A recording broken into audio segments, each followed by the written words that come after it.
с приятелите на Великден.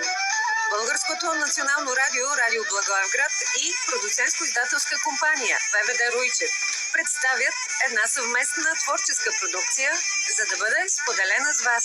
На 5 май от 20 часа и 30 минути е началото на музикалния спектакъл "Споделено с приятели".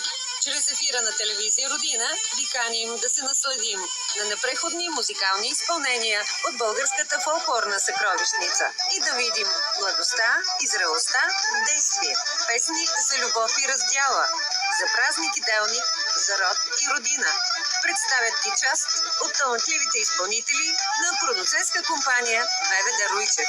На Великден, 20:30, споделено с приятели. Звукът от радиото на Югозапада чрез визията на българската музикална телевизия Родина.